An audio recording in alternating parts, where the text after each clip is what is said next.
following program is intended for mature audiences.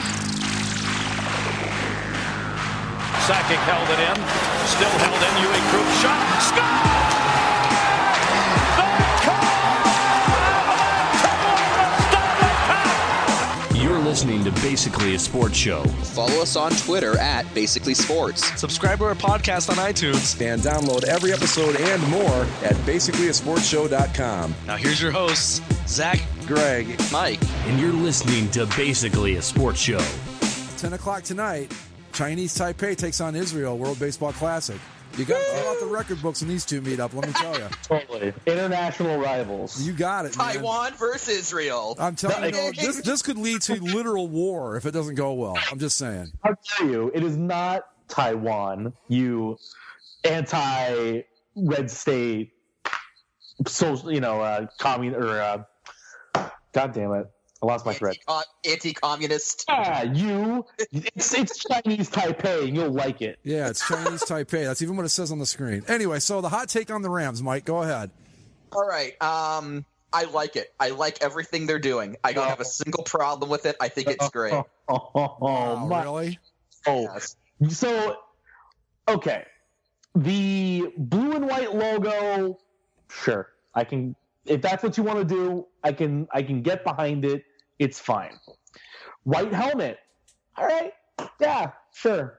It's not. I've been on record on this podcast on in many other places saying I want the yellow and blue Los Angeles Rams, please. Eric Dickerson, Jack Youngblood, Vince Ferragamo. Let's bring those guys back. But okay. Zach with the Vince Ferragamo reference. Nice. Well done. He was our high school football broadcast analyst on the weekly public access Orange County station. I can't believe you forgot Joe Namath and all of that, though. Oh, yeah. Jeez. I'm surprised. I mean, come on. If you're going to do it right. Throw Lawrence McCutcheon in there, too. So, I can see – I also understand maybe a reason why they wouldn't want to do the blue and yellow is because they want to differentiate themselves from the Chargers, but I think it's the Chargers that should be doing that because we were here first, goddammit. Well, I think that I think that the blue and white emphasis right now is temporary. I think when 2019 rolls around, you're going to see the full-on Los Angeles Rams as we've come to expect. That's part of the reason why I'm okay with it. I'm fully convinced in 2019 we're going to get an updated version of that blue and gold.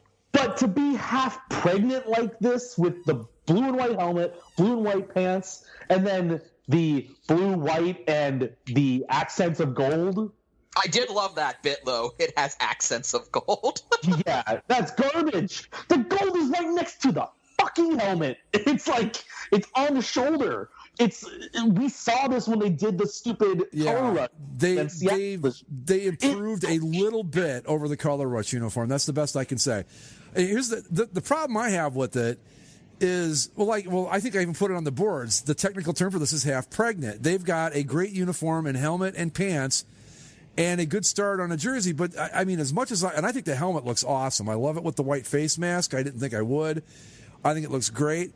But looking at a picture of it right now, that gold just throws everything off so much that you can't help but it draws you right in. And it's like, it's not supposed to do that. It's supposed to be de-emphasized. And by doing all this, it seems like they've emphasized the gold. Like it's like the only thing you see now. Gold, it's right there on the shoulder. It's there on the logo on the shoulder. It's there around the numbers. It's just so obvious that jersey does not go with the pants and helmet that it's being worn with.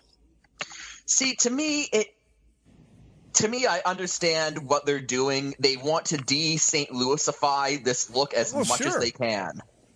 And that's why they're doing this, because they can't switch to the proper LA Rams color scheme for 2 more years. And they're like, well, we don't want to look like the St. Louis Rams, so let's get as far away from that look as we possibly can without the league saying no. And given that it's only going to be for 2 years, I think it's fine. I think in 10 years' time, it'll be one of those goofy things like, hey, does anyone remember, those 2 years where they wore the gold on the jerseys but nowhere else? And it'll just kind of be one of those fun little trivia things, like that one time the White Sox wore shorts or something. But don't you think a league that is as image conscious and as much of a stickler about jerseys and everything the way the NFL is, don't you think they would look at this and go, okay, this is going to be bad? Let's let them fix this completely. I mean, if they're that damn concerned about it, then why are they letting this go on? Because let's be honest about it. No one, and I mean no one in Los Angeles, outside of the most diehard, has to have everything just to complete their collection set, is going to buy this damn white jersey when the throwback's sitting there on the rack next to it. It's not going to happen. I promise you they're probably selling white throwbacks too. So there's no need to own this. I think I agree with you. But if this bothered the NFL so much, then they should have just let them go with the throwbacks. Right. I agree. While they designed their new uniforms. That's what I mean. So they need to spare me all their blah, blah, blah, this and that. And we want to go over new looks with teams and stuff. Bullshit. This is all about you're afraid you're going to lose money on these jerseys because you've got a stockpile of them sitting around somewhere. I mean, I don't know. Yeah, it's just bad. When we to keep threading in earlier parts of our conversation, when we go look back on these Rams years, it's going to be good that they're going to look as bad uniform-wise as they do, because they're probably going to be shit for the next couple of years, right? So we'll be like, oh yeah, that's when they were at their very bottom. Like when you're talking about being with a team from the very bottom to the very top, oh, this is the bottom. You're playing, you're wearing garbage jerseys. You're just coming off a terrible return to Los Angeles. Your quarterback may not be that good. You're trying to establish everything. You're at the very bottom. You're not even into your own stadium yet. You're leasing it from a college team. It's USC and it's the Coliseum, but still. So now it'll just be so much sweeter, I guess, when they're wearing blue and gold in a nice modern uniform in their brand new palace, winning the Super Bowl on home turf in 2020. It'll be great. But that's all wonderful. But just for the sake of argument, if they take the gold off of this, I think this is a good look. I think this is a really good look. I think it's okay. It's something I could live with, but it wouldn't be my favorite. I'd still once I saw that this was happening, I kind of was concerned. I assume they're still going to be wearing the blue and yellow throwbacks, right? But they're not getting those completely. So all it means is that I was a little bit more inspired, and as soon as I'm able to, I think I need to go out and buy one of the throwback jerseys immediately, or I may lose that opportunity altogether. But I just can't do with this. This is bad. But you brought up a good point yourself, though. They don't want to look like the Chargers, and there's no law that says the Chargers have to change. So the Rams may go back to the blue and white full time just because that way they don't look like the Chargers. I don't think they're going to.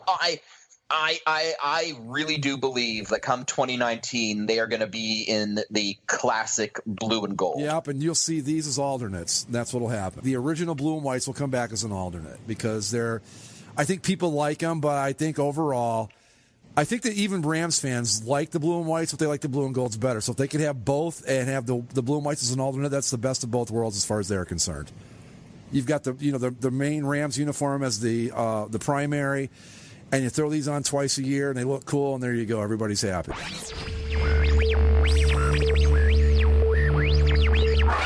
That rivalry they had with Detroit back that was incredible, man.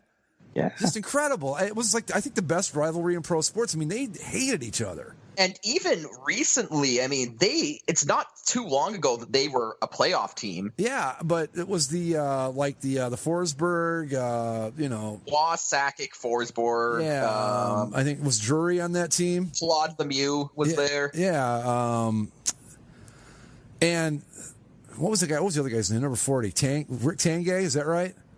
Alex Tanguay. Okay, but anyway, yeah. I mean, but Avalanche, Red Wings, that was appointment television, man. Because even if you weren't a hockey fan, you wanted to see it because they despise each other. They were both really good, and it was just cool. But obviously, you can't maintain that. But anyway, so on the topic of the NHL, we tried this a little bit last week, Zach. But I figured you're much better to have this conversation with Mike than I am. So let's talk a little bit of the few notable deals that were made at the NHL trade deadline. Well, I mean, God, so many notable deals. Just drowning in notable deals. Few. TSN, I'm sure. I'm disappointed that for the first time I wasn't able to to see TSN's all-day coverage of the trade deadline. I know They that picked the 2018 Olympic team, though. They did do it. I know that Ben Bishop. Oh, speaking of TSN, what's his name? Jay and Dan are headed back, Mike. Yeah, after I moved down here, and now they're going to go back up to TSN, and I won't be able to watch them, but whatever. Yeah, there'll still be the podcast. That's true. But notable deals, I guess. Ben Bishop's probably the biggest one, right? Yeah, let me go back to the. We'll start from the back to the front here. When did that happen?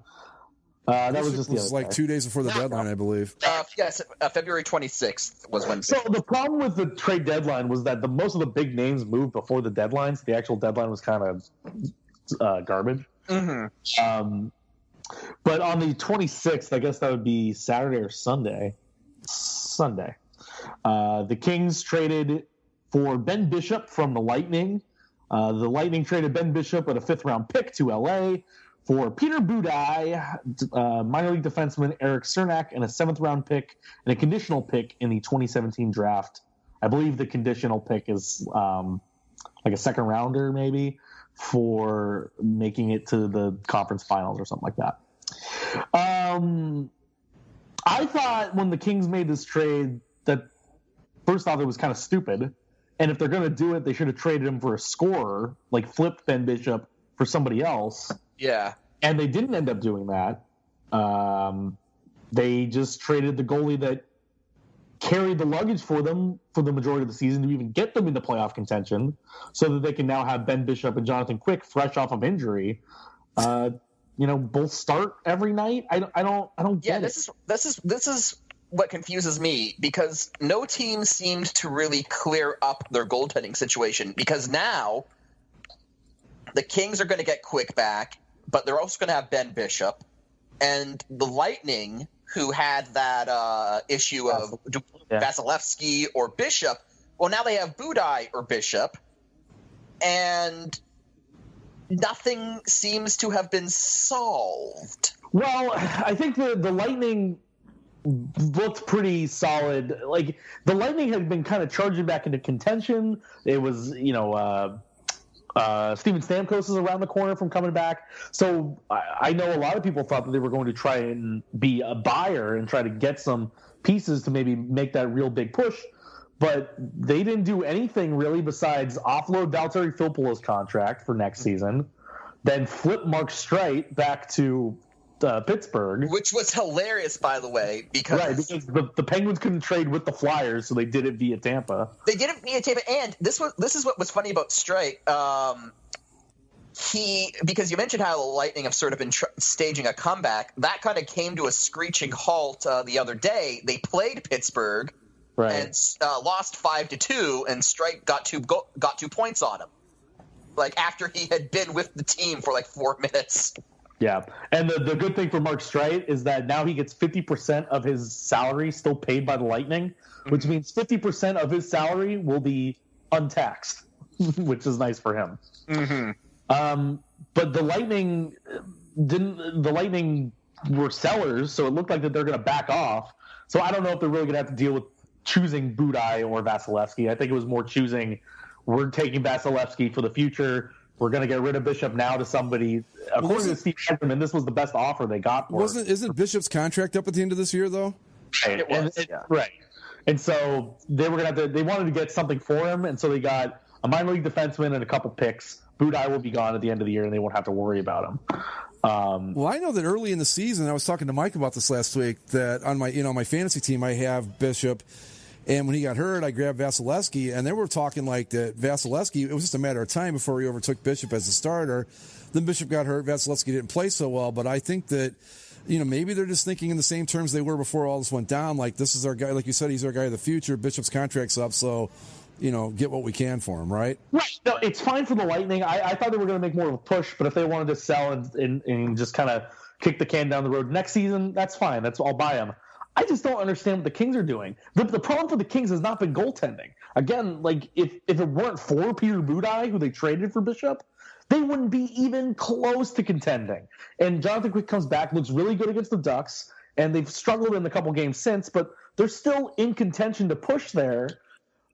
what the Kings' problem has been this season, and of course many seasons past, but even more so this year because their best players simply aren't producing, is scoring goals.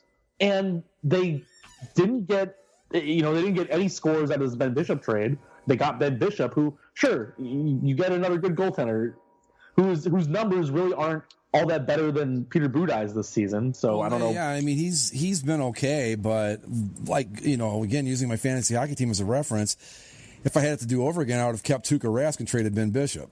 Yeah, he hasn't been great, and he got lit up in his first start on Saturday. Not that that's indicative of anything, but just saying. Right. And then the only forward that they do trade for, they traded away Dwight King, who hasn't been great, and they get a fourth-round pick for him, whatever. And then they trade for what's left of Jarome Iginla, who, by the way, had pretty much the same exact stats as Dwight King. And Jarome Iginla, the pick that Colorado got back, and we can talk about Colorado's trade deadline in a minute too. The pick that Colorado is potential, or that LA was sending to Colorado, the conditions on this fourth-round pick are the Kings either have to make a deep playoff run or Iginla has to re-sign with the Kings. Neither one could, even if the Kings somehow make the playoffs, well, first off, if they don't make the playoffs, then that pick goes away. Then they got him for free. If Jarome Iginla doesn't re-sign, which he's probably going to retire like most people think, that pick goes away. So the Kings essentially got Jarome Iginla for free. The Avalanche just gave them to the Kings. But he has 8 goals this season. He's not going to solve their scoring woes in a month. I don't understand what the Kings were trying to do here. To me, they look very much like a team that may be closing their window for the time being. They're still going to have guys like Kopitar and Carter and Quick for a while, but their status as being a top contender even when healthy is out the window because they can't put the puck in the net, and now they have 2 goalies. Congratulations. Yeah, I wasn't aware that Quick. I thought he was out for the season or something. When I found he was coming back, then I was really baffled. It's because you've basically got 2 number 1 goalies now. Which I think, and again, maybe hockey's different, but to me, that's like having 2 number 1 quarterbacks. If you've got 2, you don't have 1. No, it's not that they're going to pick one or the other. I think when push comes to shove, if they get into the playoffs, Quick will be the game 1 starter of a playoff series. Right. I think it's just a matter of they wanted to be sure that they, or at least in Dean Lombardi's words, they wanted to make sure that they had a number 1 goaltender that was capable of winning the game by himself in net every night for the rest of the stretch. Okay. They have back-to-backs. They don't want to, and they also don't want to test Quick so much coming off of his leg injury, which again is Budaj carried you to this point.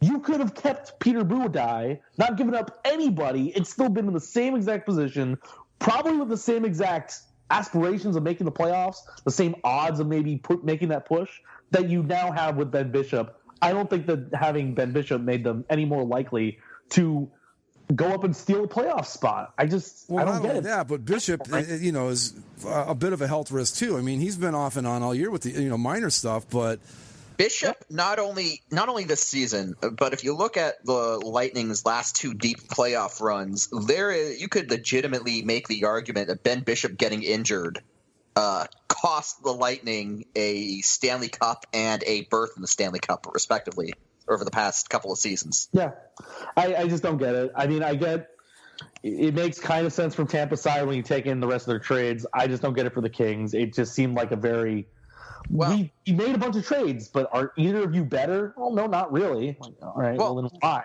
Well, speaking of say why? Why'd you do it? Speaking of the Lightning, and kind of tying into my Leafs, I am personally of the opinion that the Leafs fleeced the Lightning. I thought it was great because Brian Boyle's not going to have to actually change his jersey. He can just take everything he owns. And at the very least, he'll get to keep his gloves.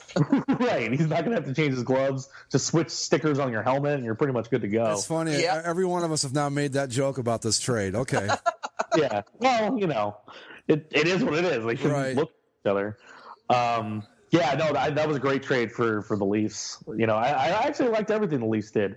Kind of bolstering themselves up. Maybe they can knock somebody off in the first round if they're lucky. But unfortunately, if they go in, they're going to have to hope that they get into the actual Atlantic Division bracket, because if they get that wild card spot, and you have to play the Capitals. Good luck to you. Yeah, honestly, at this point, I'm keeping the same attitude I had at the start of the season, which is, to me, just getting to the playoffs would be an unexpected surprise and kind of something part of me kind of wishes they don't make it this year, just because this is obviously a step in the right direction. They obviously know what they're doing in terms of building a team, but it's clearly too early. Well, the problem is that if they get to the playoffs now, then the Toronto media goes completely insane with the expectations. So, maybe then they're just idiots, because I think I'm with you. I think if they made it would be cool. It's a nice kind of, you're a step ahead of where you expected to be. Let's enjoy it, but let's not have any expectations, that kind of thing. And, playoff experience always helps a young team. You're absolutely right, but the Toronto media is idiotic. Yeah. Of course, they're gonna have to win the cup this year, or everyone's gonna be disappointed. Yeah, the Leafs went on a nice run there, and it's like, is this the year they win the cup? No, we're probably still 5 years off from really putting something together here, guys. Maybe as long as they don't have a situation where they wet themselves like they did against Boston, I think this, it's a win for the Leafs to just be, even if they don't make the playoffs, to be very honest, for them to be in playoff contention in March. That in and of itself is amazing, and I'm very happy to see it. Yeah, the growth chart is right on schedule for the Leafs. They can't be mad with anything they did. They tried to make some trades to maybe get that push, make the playoffs, and then maybe you make some noise. Who knows?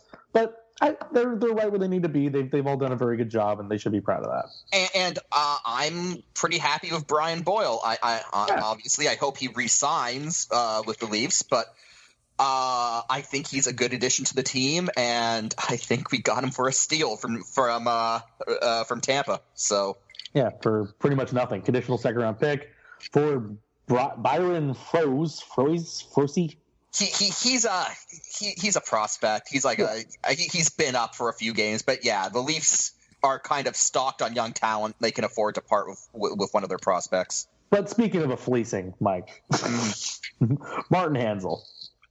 Oh, Jesus. Martin Hanzal and Ryan White to the Wild. Yeah, okay, good acquisitions. How much did they give up for him? A lot. Well, they gave up a prospect forward, a first-round pick, a second-round pick, and a conditional pick that I think could be a second-round pick if the conditions are met. Mm-hmm. Listen, Minnesota, that's a lot.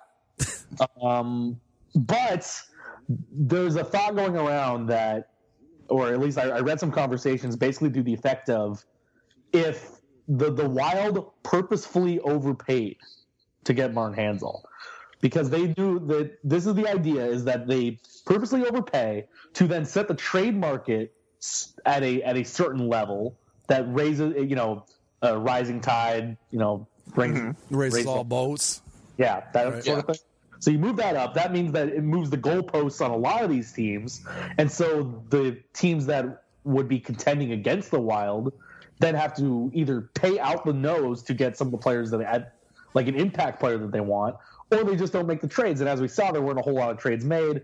I don't know if it has any direct correlation to that, but that was an idea that was floated around based on the conversation. Pretty risky move, wouldn't you think? I don't. The Minnesota Wild have not convinced me that they're smart enough to pull off that level of Machiavellian chess master not only bullcrap. that, but you better hope to hell that everybody else takes the bait, or you've got Martin Hanzal that you paid way too much for, which seems to me is probably going to be the case.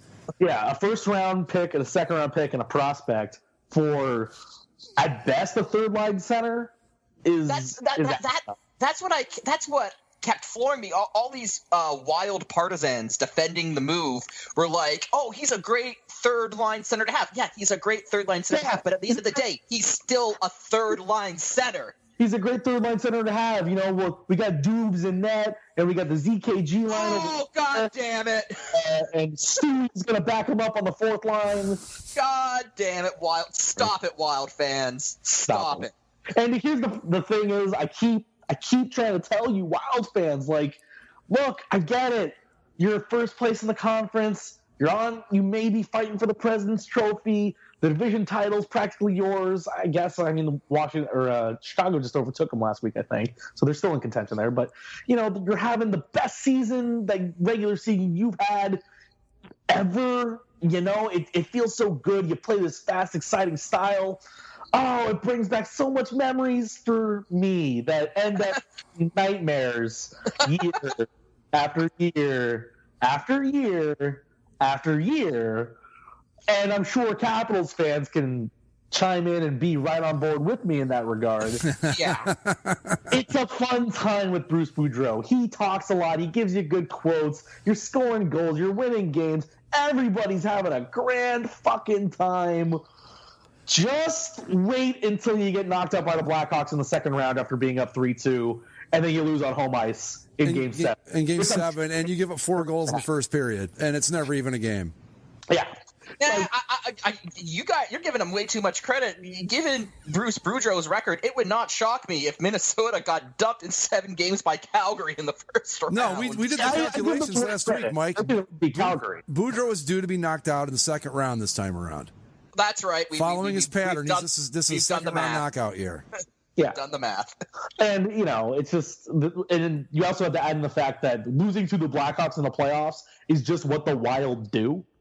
I thought that was the Blues thing. I thought that was what they did. It's a lot of teams' things that they do, to be perfectly fair. But I think the last 3 times the Wild have been in the playoffs, they were eliminated by the Blackhawks in 3 consecutive years. Yeah. It's to rub salt in the wound again. It's a real Ottawa with Toronto thing. Well, let me throw this out there. If let's say that they gave a better, instead of giving away the farm to get Martin Hansel, they just make a decent deal. Mm-hmm. Then I think it might not be a bad trade. Oh, sure. It's like you're a team that maybe like we were talking last week, Mike, where you think you've got the pieces in place to make a Stanley Cup run. This is the guy that you think can help you with that. That makes sense. Obviously. It obviously does. And Hansel's not a bad player to have, but that at the just end a lot of the to day, give up for him. At the end of the day, he might be a great third-line center, but he's still a third-line center, and that is a lot to give up for a third-line center. I think it's something that Admiral said in the hockey thread that made a whole lot of sense and is kind of why people have the reaction to this is he used the Blackhawks as an example. And I forget what the first one was, but they made a big trade for somebody, and it paid off. Oh, it was Antoine Vermette. Yes. The Blackhawks gave up a first-round pick or something for Antoine Vermette from the Coyotes, ironically enough. And they ended up winning the Stanley Cup. Because they won the Cup, that trade worked out. It doesn't matter what you gave up to get him. Mm-hmm. You won the Cup. Whether he was a big contributor or not, it ended up in a Stanley Cup ring for you. Mm-hmm. And you would give up everything you had to win a Stanley Cup. Mm-hmm. If you get to win multiple, then that's just gravy. But winning the first one is the hardest thing and always the most important thing. Mm-hmm. The next year or 2 years later, they trade a whole lot to get Andrew Ladd. And they lost in the second or third round. The worst captain in NHL history. Right. And, then that trade looks awful because you didn't get anything out of it. Mm-hmm. And not that, but then you lose Andrew Ladd to free agency the next year, and it's what the hell matters. You get caught, you lost the future, you lost the player, you lost the cup, you didn't get anything. Mm-hmm. So when the Wild make this sort of trade, you gotta, whether, you don't want to rain on anybody's parade, but you gotta win the cup or this trade makes you look really dumb. Because you're good right now, but you always need those first round picks to keep supplying the system, or this could just be a blip on the radar and you could suck in 2 years. Mm-hmm. Very fast. It can go away just as fast as you got it, Minnesota fans. Other big names, you get Kevin Shattenkirk traded away from the Blues to the Capitals for a first-round pick, conditional picks, and a couple prospect forwards. Maybe they're roster forwards. I'm not exactly sure. But Blues kind of given up on the season already. I just don't get this. Not my Blues. They're in a playoff spot. They're going to make the playoffs. It's not even like they're in a playoff spot and could fall out. They're going to make the playoffs. But, they're going to play the Blackhawks or the Wild in the first round, most likely. They know how they play the tape to the end. They know how this is going to end, so they figure, why bother? I don't blame him. And like, I get it. Shattenkirk is one of your most valuable assets on your team, probably the most valuable. Based on conversations with the GM and management, it doesn't seem like he's going to be back with the team after this year once he becomes a free agent. And, you know, he apparently wants to play in New York. He's from New Rochelle, which is right outside the city. So there was only a couple teams that were really in play for him. And I think this is a great trade for the Capitals. Oh, it's fantastic. Shores up their back end. That defensive line that they got is pretty solid. Not to mention the forwards they already have and how they're playing. Maybe this is a different Capitals team when push comes to shove, but of course, who knows? Well, speaking of teams playing the tape to the end. Yeah, but I think this is just one of those bad situations that if you were the Blues, you still want to give it your best shot, right? Yeah, okay, maybe he's not coming back next year, yeah, but you're not getting anything for him if you let him walk. I understand. What did they get in return for him again? First round pick, conditional draft picks, and 2 forwards. That seems kind of low for a player of his caliber. Like, if the argument was we wanted to at least get something for him, that doesn't seem. They got a first round pick that's going to be at the back of the first round, at the back of a bad draft from most people's perspective. Mm-hmm. I don't get it. I understand if a player's going to walk, but if you can't get a blow you away offer, you don't have to trade him. No. Like, weird shit happens in the playoffs, man. Like, they could go ahead and beat the Wild or the Blackhawks in the first round, and then they could somehow make a magical run to the Western Final, maybe if things break their way. Because Jake Allen looks like he has his head screwed on straight kind of now. You still have Vladimir Tarasenko up front to score you some goals. That's a team that could turn things on if everything clicked. But now you lost your first or second best defenseman along. You still have Alex Pietrangelo, but in terms of defensive defenseman and the guy on the power play, he was good. 11 goals, 31 assists this season. It's not like he's bad. He's somebody that could help your team right now, and they just gave up on him, and they're probably going to pay the price for it at the end of the day when they lose, and then they're not going to have this stud defenseman going into next year. Not that they would have anyway, but at the very least, they could have just given this year the best shot possible and see what happened. Well, is he in a walk year on his contract? Is that? Yeah, he'd be a free. I guess if they're sure they're not going to re-sign him, or if they know that he's not coming back, like you said, he wants to play in New York, then fine, get what you can. I mean, I get that they're in contention, but 2 first-round picks isn't a bad haul for a guy, really. Well, 1 first-round pick. Oh, 1 first round? The others are conditional draft picks. Okay. Still, I mean, if that's, I don't know. And like I said, they're the Blues. I don't, they know how it's going to end anyway, so might as well just get ahead of the rush. I mean, but if you're a Blues fan, you say the team's going to just trade away our best player right now? Well, yeah. Like, okay, fine, whatever. See if I support you guys with money over the next couple weeks, years. You know what, St. Louis Blues? The Bosnians will not be happy about this. You've upset the Bosnians. Definitely Can't have not. Let's see. Before we get to the last point I wanted to make, there was one trade I wanted to talk about just for the fun of it. Where'd it go? Because I need. My Blue Jackets didn't make any deals, did they? They did. They traded Dylan Hetherington to Dallas for Lori Koprikoski. Not Dylan and Hetherington. My God. What are we going to do without him? Dalton Prout for Kyle Quincy from the Jersey Devils. Okay. Why can't I find this? It was on. Oh yeah. Okay. Now I'm getting to the trades in their news feed here. Okay. Yeah, Dalton Prout for Kyle Quincy. Where is? Oh, here we go. So the trade that I need your opinion on this, Greg. Not really an opinion. I just need to ask you a question. Okay. The Ottawa Senators traded forward Curtis Lazar, famous for eating a hamburger off the ice during the Andrew Hammond phenomenon, and defenseman Michael Koska to the Calgary Flames for defenseman Jyrki Jokipaka. Greg, I need you to spell Jyrki Jokipaka. Okay, let's see here. He's a fit. There's probably a J in there somewhere. There are 2 J's. Okay, so why? You know what? No, I don't know. Hold on. Let me try. Jeurki. Jyrki. Oh, I was close. And what was the second name? Yokapaka. Yoka. Yochapacha. Joki. Oh, fuck, I wasn't even close. Yokapaka of your now Ottawa Senators. But you got to like the effort I made there. I mean, I didn't go the tried and true route. I kind of tried to throw the foreign stuff in to take a shot at it. If I was going to help you out, I would have said Jerky Jokapaka. Okay. But it's Yerky Yokapaka. Just a fun name to say. So you should have asked me how to spell Jarmo Kekalainen. I could have done that because it's right in front of me here. Jarmokekalainen. Hello, my name is Yarmo. All right, so the other thing I want to talk about is the Colorado Avalanche.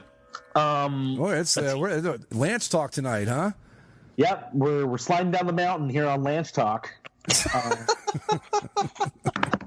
So the Colorado Avalanche are a crappy team. Everyone should feel bad, by the way. This team is an embarrassment.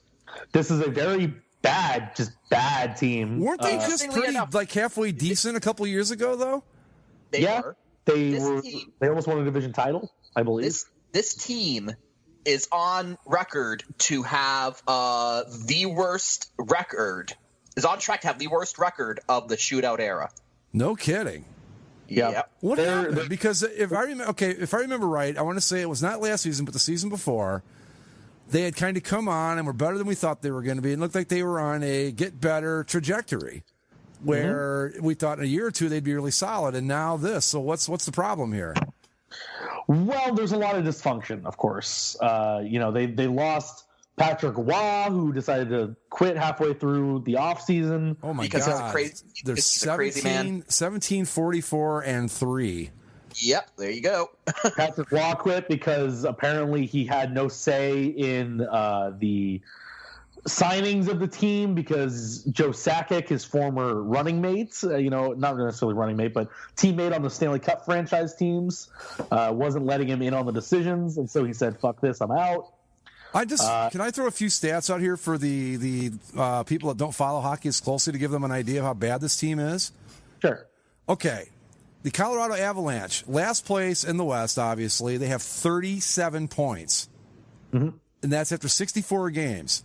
Now, the next team closest to them, which is still pretty bad, is the Arizona Coyotes. They have 53. So the Coyotes are bad, but they're still 16 points better than the Avalanche are. So what's the Avalanche's points and games right now? 64 games, or 37 points in 64 games. Their plus minus is minus 91, which is a good 50 goals better or worse, depending on how you look at it, than the next closest bad, which again is Arizona at 53. How many goals have they actually given up total? Have they given up? 214. Okay, so let's flash back, just 3 seasons, I guess, to the 2013-14 season when the Avalanche were first place in the Central Division. They had 112 points in 82 games. They were 52, 22, and 8, and they had given up 220 goals over 82 games. They lost in the first round of the Wild in 7 games. In just 3 years, they've gone from just a meteoric rise in their first season with Patrick Waugh. That was that year. Right. The year when he opened the season by trying to push the center divider onto Bruce Boudreau's head.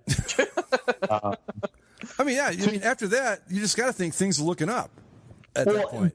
You fast forward, they were first in the Central that year. The very next year, they dropped by 22 points, and they ended up last place in the Central Division, and they've just gone steadily down place from there. It's just this one blip on the radar where everything came together in that first Patrick Waugh season, and now they've gone back to, at least the years before that, they were kind of mediocre, but now they're just flat out bad. They're dysfunctional. They're garbage, and you go look at their trade deadline, and they make some minor league goalie trades, and then the only trade of note that they did is that Iginla deal where they gave him up for what could be at the end of the day, if the conditions aren't met, which they most likely won't be, for absolutely nothing.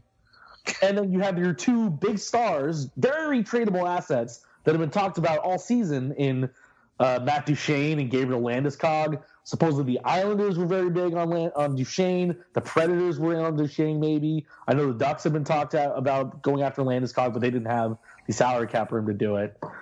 And they apparently what the problem was, they set the price so high on these guys that nobody got to their bar, and they weren't willing to lower it at all. So they just kept on to their assets, and they're just going to continue to be a bad team. And they're going to get another high draft pick, and they're basically what the Oilers were pre-McDavid. And unlike the Oilers, where there was some attempt to get better, and then they got Connor McDavid, and now they're actually better. There's no savior that's going to come in and save the Colorado Avalanche. They're only getting worse. They are not getting any better, and they're not making any moves to even make it look like they're trying to get better. They're just a garbage franchise right now. I mean, 37 points. That's horrible. You know? And they're 16 points behind a bad Arizona team. I mean, that's just wow. And they've always been. Granted, they haven't been a cup contender every year, but they've always been pretty solid, haven't they? Up until this point. Yeah, let me pull up their actual. Well, they were okay. They made the playoffs every year since they moved there in '95. They made the playoffs every year until 06-07, when they finished 9th in the conference, just out of playoff contention. Then they made it in 08, weren't made it in 09, made it in 2010. But then they haven't made the playoffs in 1, 2, 3, 4, 5. What's going to be 6 of the last 7 seasons after this year. It's a time where changes need to be made, and they brought in Patrick Roy. They had that good season, but then they've been garbage. They brought in Joe Sakic to turn things around. It didn't work, and it's just this is a franchise that needs an entire flushing of the system. Well, you see, now I would say that, like, if that's what they're doing here, and you had faith in the front office and stuff, you go, okay, fine. You know, this is what needs to be done. You got to clear the books of all the bad contracts and everything, and start from scratch. But that doesn't sound like that's what's going on here. No, and it's one of those things that, like, the only when Patrick Roy was hired, it seemed most people said, well, the only way that you're going to be able to fire Patrick Roy is by him quitting, and that's what happened. He quit, so they didn't actually have to fire him. The same is probably has to be said about a guy like Joe Sakic. When you think of Joe Sakic, he's a legend. He's one of the top 100 players in NHL history. He's a 2-time Stanley Cup champ. He's won gold medals. He's got all the accolades behind him, but when it comes to front office success, he has been terrible. But if you're the Colorado Avalanche, you can't fire Joe Sakic. No. This is a team that built a really creepy shrine to him in their locker room. Yeah. I don't know. It's a shame to see. I mean, because they've been a pretty good franchise since they moved from Quebec, and to see them like this is just kind of. I had no idea they were this bad. Yeah, and they were supposed to be a team like I said, with all these assets, and not even like those top end guys where you need a big return for them. But they have you look at just up and down the lineup, a guy on their back end, somebody like a Francois Beauchemin, who is at the end of his career. You're not going to get a whole lot for him, but he's a guy that you trade to get something because he could be an asset to a team that's in contention. He can be a guy that plays hard minutes on your third pairing. But they didn't do it. They didn't do anything. They gave up Jarome Iginla for nothing, and they traded minor league goaltenders. That's all they did. And this is a team that's dead last that needs something to happen, and they didn't do it. So that was just one of the glaring things of the trade deadline was the inactivity of the Colorado Avalanche.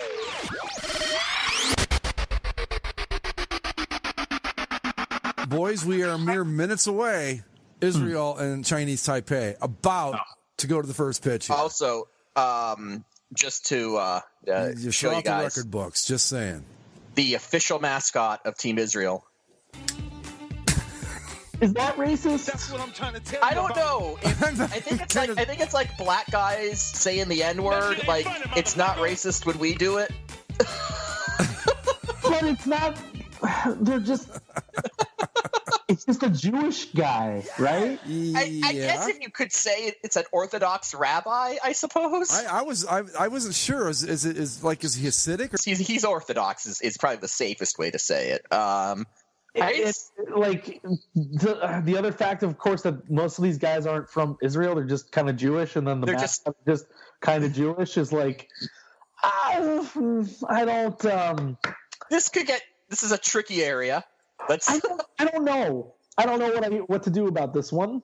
Well, to be fair, it's not like Israel is the only team like that. They've been playing fast and loose with these national teams. Yeah, I mean, come on, baseball classic for everyone. It's baseball here. We're not talking like hockey where it literally is played all over the place. I mean, you've got Korea, Japan, Venezuela, the U.S., and Cuba, and then everyone else is just sort of stocked with people of that descent. But if the mascot for the team Netherlands, despite it being a bunch of dudes from Curacao, like a blonde, pigtailed girl with clogs on, it should absolutely, it should be. Well, I guess that's different too, because those are like actual nations, and Team Israel is more based on a religion rather than an actual country. So is Israel. I mean, you get right down to it, yeah.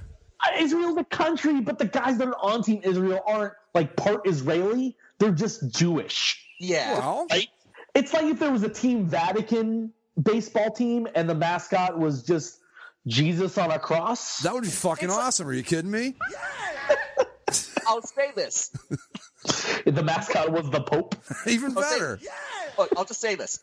Recent DNA evidence has heavily suggested that most Jewish people, if you trace your family back far enough, you can trace it to that area.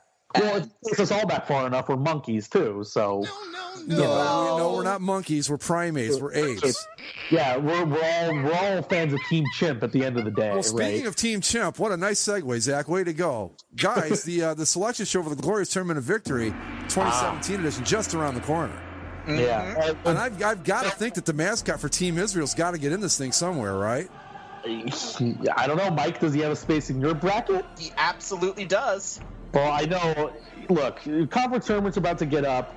We're all just sitting around here hoping that the moose leg of Flin Flon doesn't have any sort of mishap that could affect its #1 overall seed that it has locked down going into tournament time. Yeah, it is right now on the board at Vegas. It is a heavy favorite to win the whole thing. When it comes to the Canadian Sacred Objects Conference, it's the moose leg or get out, but you never know. The Canadian prairies are very heavily represented in that region. But this is the first time that Mike's region is the #1 overall seed favorite going into the tournament. First time. And what is this, our fifth one? Fifth, I think. No, it's our fifth.